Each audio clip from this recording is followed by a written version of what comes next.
안녕하세요. 이번엔 19번 보도록 하겠습니다. 판례 4개를 물어보고 옳은 걸 고르란 문제죠. 이런 문제는 출제자는 둘 중에 하나입니다. 다 맞추거나 아니면 공부 안 한 애들 떨어뜨리기의 문제입니다. 왜? 변별력을 가릴 수 있는 문제거든요. 어디서 내도 되잖아요. 판례 입장이니까 판례 4개를 전혀 관련 없이 내버리고 저 구석에서 내도 되고, 그쵸? 좀 공부가 있는 학생들이 유리한 문제입니다. 그리고 좀 최신 판례들이 가끔 이럴 때 나오죠. 왜냐하면 이게 문제은행시다 보니까 판례들이 다 그 옛날에 한 번씩 출제됐던 문제들일 거잖아요. 옛날 판례들은. 근데 여기서 물어보면 새로운 판례들이 나오니까 그 판례들이 어떤 정답과 관련성이 좀 높겠죠. 그렇죠? 그리고 이제 오해하기 쉬운 판례들이 나올겠죠. 잘 준비하시고, 그 다음에 뭐, 시험 D-Day 뭐 한 달이나 2달 놔두고 여러분들 판례 정리하시잖아요. 여러분, 뭐 강의를 듣든 자료를 참조해서 책을 사든 정리하잖아요. 최신 판례 정리해가지고. 또 학원에서도 팔아먹기 좋게 딱 책 만들고 유혹하잖아요. 많이 당해보셨잖아. 그죠? 그때 가서 정신 바짝 들여서 한번 들으시면 대충 다 아실 거예요. 자, 그럼 강의 시작해 보겠습니다.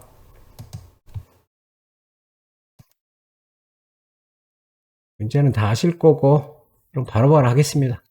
1번 변상금 부과처분이죠. 원납금에 대한 부당유예 청구권의 소멸시효는 언제인가? 자, 물어보면 여러분 사고방식대로 가는 거예요. 논리 순서, 그 다음 부당이득 반항, 법률관계 법적 성질이 어떻게 되냐는 거죠.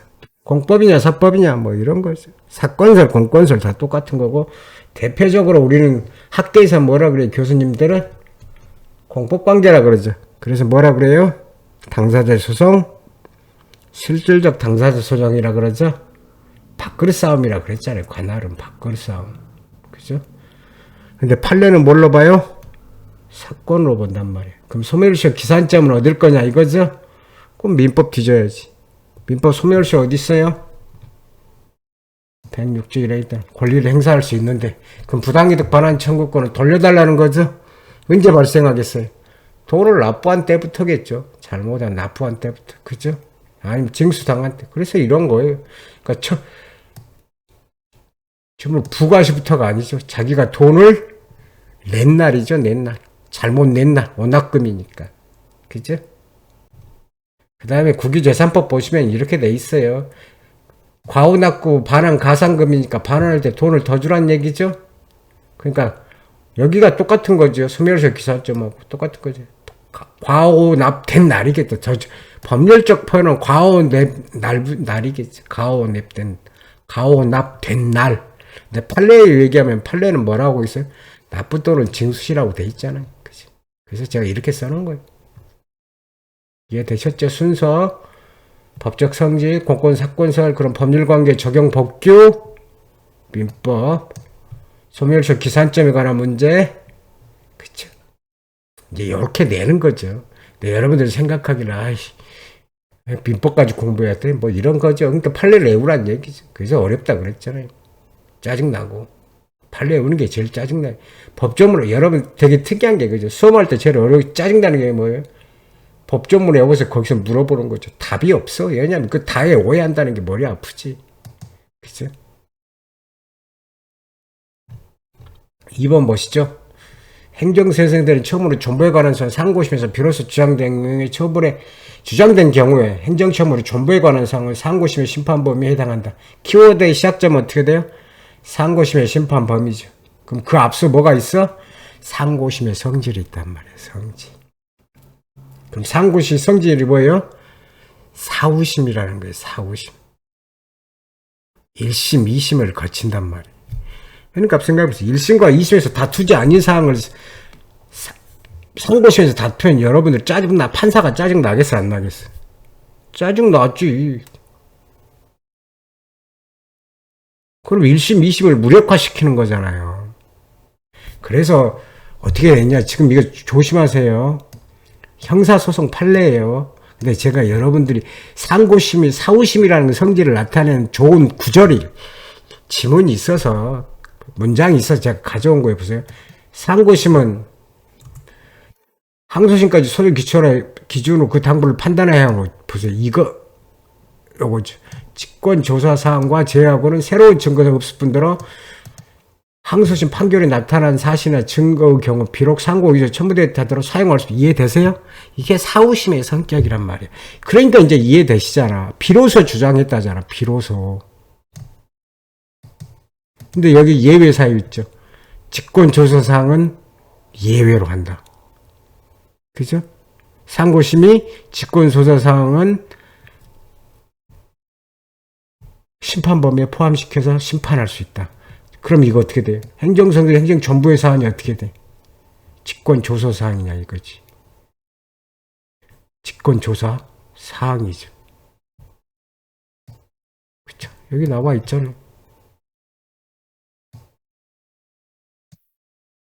이건 민사소송 판례잖아. 그 행정소송 판례 있잖아.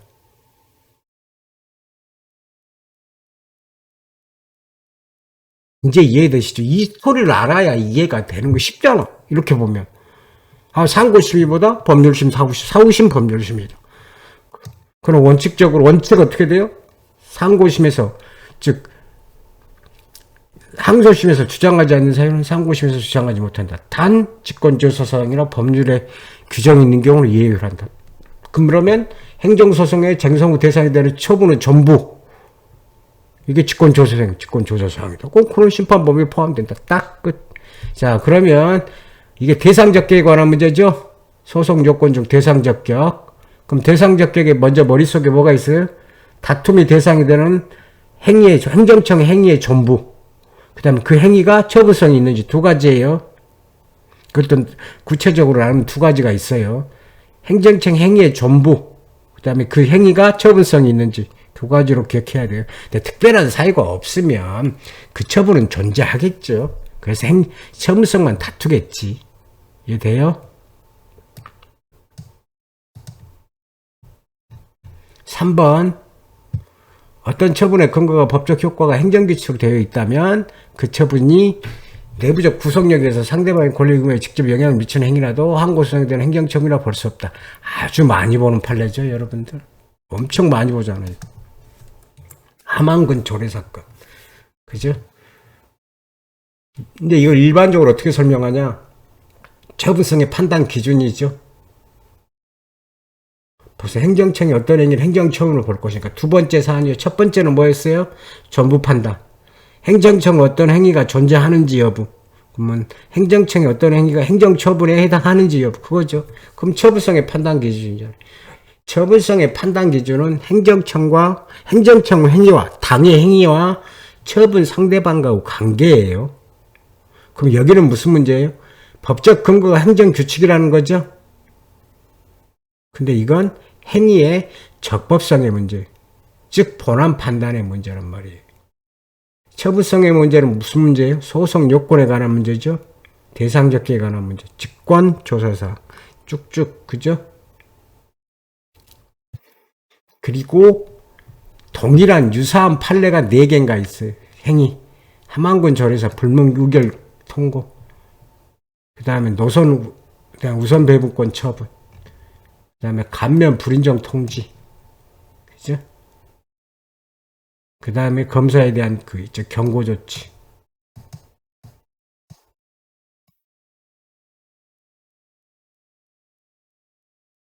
이게 떨으세요. 그냥 정리하세요. 이렇게 나올 4개니까 낼 수도 있을 것 같잖아요. 사지선다해서 하나만 빼면 되니까. 그죠? 같은 판례군으로 묶을 수 있으니까. 기억해 두셨다가. 주관식 준비하시는 분들은 애워야죠. 그죠? 애워야지. 왜? 이걸 써야 되니까. 이 문장을 써야 되니까. 제가 보여드렸죠? 3가지 있다고 그랬죠. 처분성은 판단하는 기준. 이건 두 번째 해당이 되는 놈이에요. 두 번째 해당되는 놈이에요. 세 번째 해당되는 놈은 행위가 중복돼서 나와요. 뒤에 나와요. 그거 보여드릴 테니까. 근데 이제 처분성을 인정하는 판례는 아니고 보도록 하겠습니다. 자, 4개 나오니까 정리하세요. 딱 보고. 4번 히든이죠. 이게 아주 요물이죠. 요물. 왜냐면 21년도에 지금은 이 당시 출제는 아니죠. 21년도 올해죠. 올해 뭐가 생겼어요? 행정법에 커다란 이슈죠. 무슨 이슈예요? 행정기본법이 생겼어. 시행이 됐어. 근데 행정기본법 시행 중에서 제일 특이한 놈이 뭐냐? 이놈의 인허가 의제. 이놈이. 나머지들은 기존의 것들을 집어넣었단 말이에요. 기존의 판례라든가 이론들을. 근데 인허가 의제에 대해서는 기본적으로 정리가 잘 안 돼 있었어. 그리고 또 판례 이론을 다 담을 수가 없어. 판례 이론이 아직 정지가 안 됐고, 인허가 의제라는 게 개별 법률에 따라서 아주 상이하거든요. 근데 거기에 공통되는 기본적인 것만 몇 개 담았어. 근데 거기서 이제 문제가 발생하기 시작한 거죠. 그죠? 그래서 여러분들이 책을 찾아보면 아마 이럴 거예요. 인허가 의제와 유형. 그래서 부분 인허가 나왔고, 그럼 부분 인허가 나오면 문제가 이제 뒤에 또 설명할 테니까, 그런 건 이 의제되는 인허가 요건의 판단 방식, 절차 집중설, 뭐 실체 집중설, 뭐 이렇게 설명하죠. 뭐 중간설도 있고. 근데 우리 판례는 뭐예요? 절차 집중설이지. 그죠? 근데 문제는 뭐냐면, 인허가 의제만에, 의제되는 인허가에 하자가 있을 경우 어떻게 처리할 거냐는 거예요. 그러면 하자인 은허가 이렇게 된 취소를 제기하면 어떻게 할 거냐는 거지.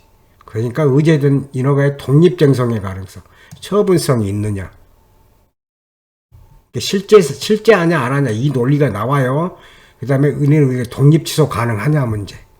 그럼 이제 소송적으로 보자고. 소송법적 측면. 두 개가 동시에 나온단 말이에요.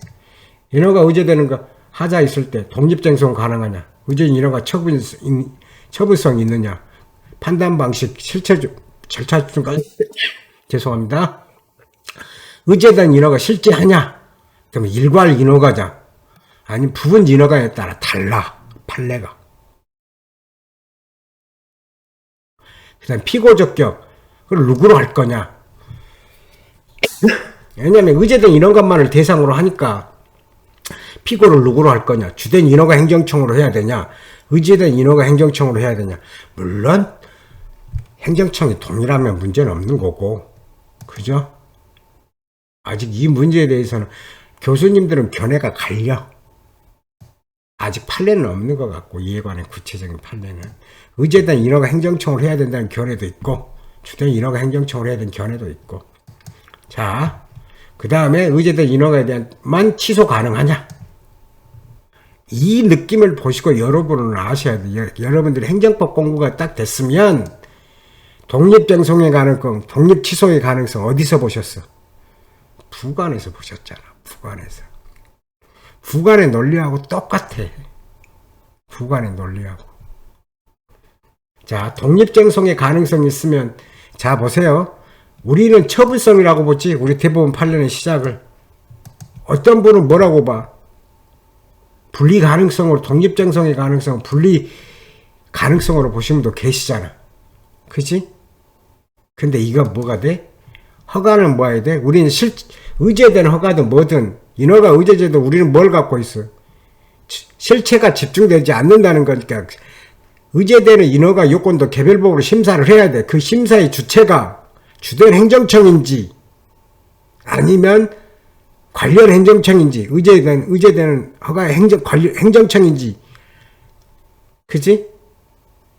근데 이제 이게 보면 뭐 사전 협의가 들어와 버린 거야. 사전 협의가. 그럼 사전 협의한다는 건 뭘 의미해요? 관련된 행정청이 관여한다는 거잖아. 일괄 인허가 의제되면 원래대로 뭘 의미해? 관련 행정청은 필요가 없어. 주된 인허가 행정청이 법률 보고 이거 보라고 그러면 되는 거야.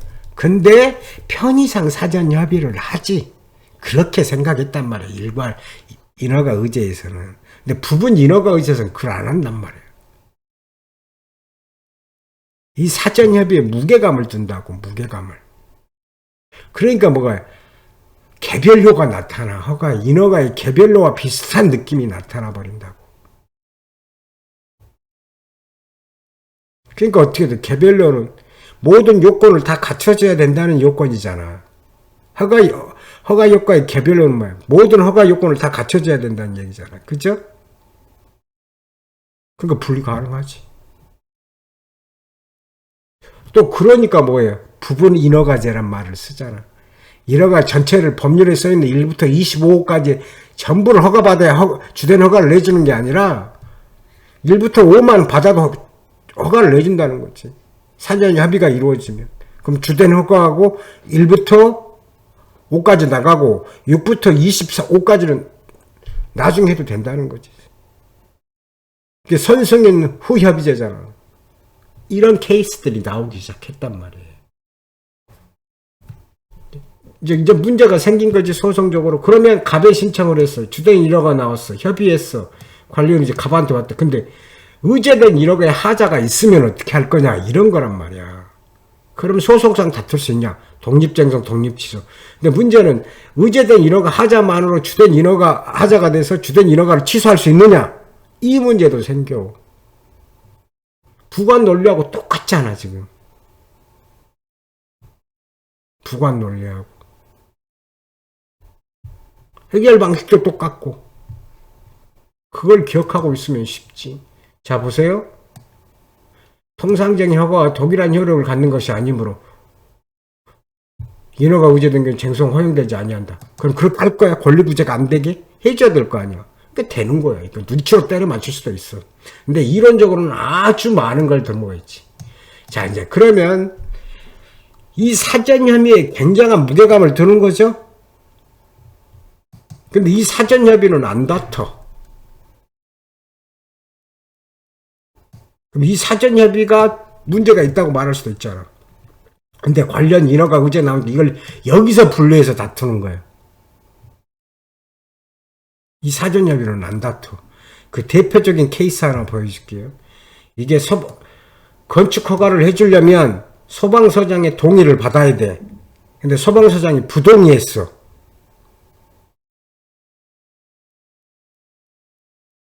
그래서 건축 허가를 불허가 했어. 이유가 아주 똑같아. 건축 허가를 불허간 이유가 뭐야? 소방서장이 부동의야. 근데 소방서장 부동의 하자가 있어. 어떻게 할 거야? 이게 옛날 판례야. 보여. 왜 별개의 부동의는, 건축 부동의는, 소방서장 부동의는 존재하지 않으니까 뭘로 다퉈야 돼? 건축 불허가 처분을 다퉈서 소방서장이 부동의 사유에서 다툴 수 있다. 이해돼? 그러니까 이제 학자님들이, 교수님들이 논란이, 소방서장의 부동의의 처분성을 인정하자. 방법은 뭐야? 실체적 행정행위, 형식적 행정행위. 실체적 처분 개념, 형식적 처분 개념. 그래서 이걸 형식적 행정행위라고 보자.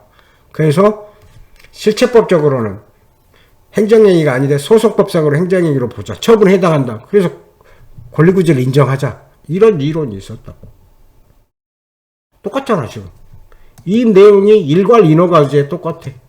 여기 나왔죠. 일괄 인허가. 건축허가. 용지 불허가 보세요. 건축허가 불허가를 받은 사람, 그 부칙 관하여 쟁송에서 건축법상 불허가 뿐만 아니라 도시개혁사, 형질, 농지법상 변경에 다툴 수 있을 것이지. 보세요. 건축 불허가 청과 별개로 형질 변경이나 농지 전용 불허가 청을 제기해 다투는 건 아니며. 이해돼요? 똑같잖아, 논리가 지금. 자, 봐요. 부관도 어떻게 돼? 부담이 아니면 어떻게 돼? 다 들어가서.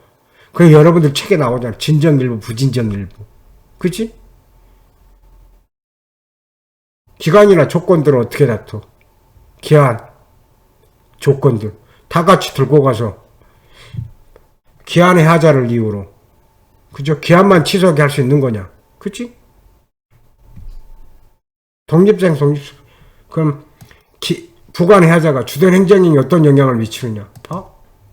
근데 여기 판례 있어. 보세요. 여기 보세요. 열거된 인허가된 일괄의 사용 거칠 것 그 요건하고 있지 않아. 따라서 인허가 의제된 처분의 공식 하자가 있다 하여 인허가 효과가 발생할 여지가 될 뿐이고 그 사정이 주된 인허가 처분의 위법 사유가 될 수 없다. 봐. 여기 분리시켜 버리잖아. 다.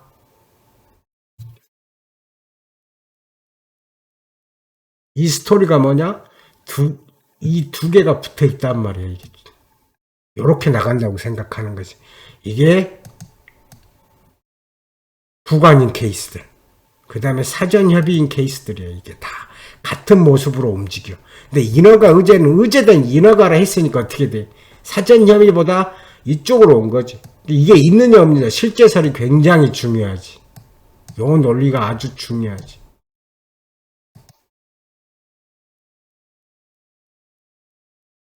처분성이 있다. 여기 있잖아, 판례.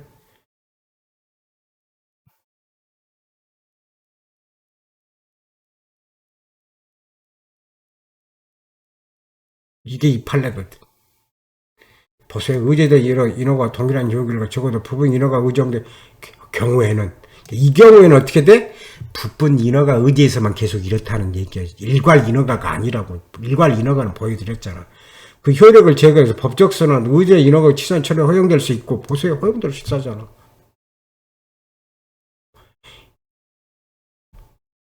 직권 취소하는 거야. 직권 취소되는 거야. 이런 직권 취소 철회가 가능한 이상 의제된 인허가에 대한 쟁송 취소 역시 이걸 가지고 낸 거야. 근데 스토리를 보시라고. 분리되니까 어떻게 돼 이제. 다 개별적으로 할 수 있다는 거야. 부분 인허가에 대해서는.